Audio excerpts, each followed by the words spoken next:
എന്തിനാ മേഡം ഇത് ചെയ്തത്? അച്ഛന്റെ ജീവന് എന്തെങ്കിലും സംഭവിച്ചിരുന്നെങ്കിൽ ഞങ്ങൾ തമ്മിൽ ചേരില്ല.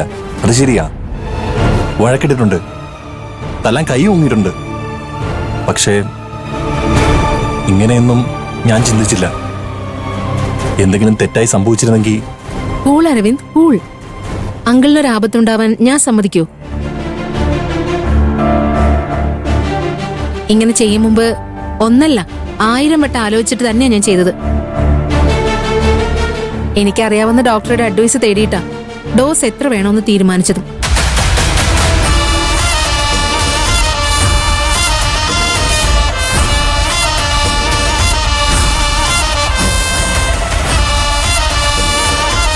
വല്ലാത്തൊരു പ്ലാനിങ് ആയി പോയി. അങ്കിള് താലിയെടുത്ത് തന്ന് നമ്മുടെ കല്യാണം നടന്ന് നല്ലൊരു ജീവിതം വേണമെന്ന് ഞാൻ ആഗ്രഹിച്ചതല്ലാതെ അങ്കിളിനെ കൊല്ലണമെന്നൊന്നും ഞാൻ മനസ്സിൽ പോലും ചിന്തിച്ചിട്ടില്ല.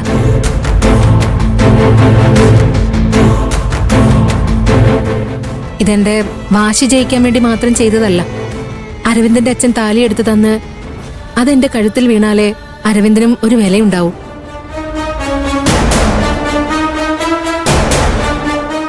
സത്യമായിട്ടും അരവിന്ദന് അച്ഛനോടുള്ള സ്നേഹം പോലെ തന്നെ എനിക്കുമുണ്ട്. ഇതൊക്കെ അരവിന്ദന്റെ ഭാര്യയാവാനും ആന്റിയുടെ മരുമകളായി ജീവിക്കാനും വേണ്ടി ചെയ്തതാ. തെറ്റായിപ്പോയെങ്കിൽ എന്നോട് ക്ഷമിക്കണം. വീണ്ടും ക്ഷമ പറയുന്നത് എന്തിനാ പൊന്നു? വേണ്ട. മോള് ചെയ്തതൊരു നല്ല കാര്യം നടക്കാൻ വേണ്ടിയല്ലേ? അത് പോട്ടെ, വിട്ടുകളാ. എടാ രമേശ, നീ എന്തിനാ വണ്ടി നിർത്തിയേ? എടുക്കടാ വണ്ടി. ഓ ശരി അപ്പച്ചി.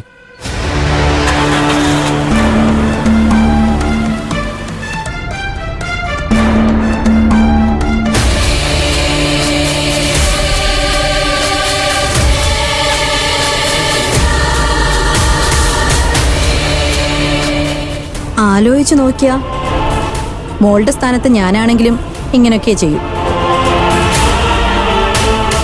എന്റെ മോന്റെ കൂടെ ജീവിക്കാൻ വേണ്ടി ചെയ്തതല്ലേ? മോള് തെറ്റൊന്നും ചെയ്തിട്ടില്ല. Thanks anti. ആന്റി എന്നെ മനസ്സിലാക്കി. പക്ഷേ അരവിന്ദന് ഇപ്പോഴെന്നോട് ദേഷ്യമാണെന്ന് തോന്നുന്നു. മുഖം കണ്ടില്ലേ, ഇരിക്കുന്നു. മോനെ അരവിന്ദേ, ശ്രേയമോളെ പറ്റി നിനക്കറിയാലോ. ഓരോ കാര്യം ചെയ്യുമ്പോഴും അതിന് 1000 കാരണങ്ങളുണ്ടാവും. അവള് പറയുന്നത് കേട്ട് ഞാനും ആദ്യം ഒന്ന് പേടിച്ചു പോയി. പിന്നെ നമ്മളെ കാര്യം പറഞ്ഞ് മനസ്സിലാക്കിയപ്പോഴാ എന്റെ പേടി മാറിയത്. ജീവിതത്തിൽ ചിലത് നേടണമെങ്കിൽ മറ്റു ചിലത് കൈവിട്ട് കളയേണ്ടി വരും. ഇവിടെ പറയുന്നത് കേട്ട് നീ ടെൻഷൻ ആവണ്ട മോനെ. അവളുടെ മനസ്സ് മനസ്സിലാക്കിയാ മതി. മാഡം, നമ്മുടെ കല്യാണം നടക്കാൻ കാരണം മേഡവാ.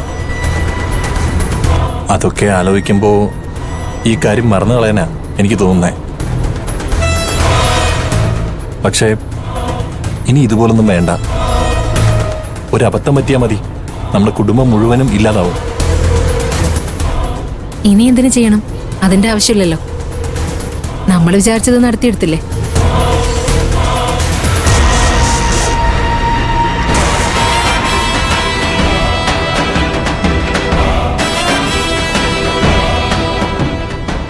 എടാ രമേശ,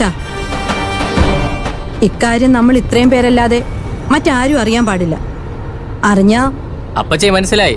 അറിഞ്ഞാ എന്റെ വിക്കറ്റ് അപ്പച്ചി എടുക്കും. രമേശളിയ, മര്യാദക്ക് ജീവിച്ചു പൊക്കോണം.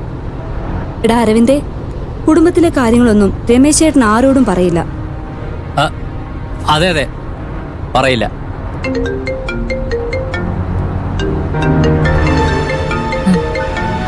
ശാന്തപ്പനച്ച് വിളിക്കുന്നുണ്ട്. അച്ഛ പറ. എന്നെ മോളെ, അവളെ അവരൊന്ന് കൊണ്ടുപോയി ആ വാലമാഴ് പോലീസ് സ്റ്റേഷനിലോട്ട് പോവാറങ്ങിയതാ. എന്നിട്ട് എന്താ പറയുക, മോളുടെ കിങ്ങരന്മാരെ കല്യാണം പഠിപ്പിച്ചു വെച്ചേക്കുമല്ലേ, അതുകൊണ്ട് അവള് പറഞ്ഞു പോണ്ടാന്ന്. ഗുഡ്. ശരി മോളെ, അച്ഛൻ പിന്നെ വിളിക്കാം. ഓക്കേ.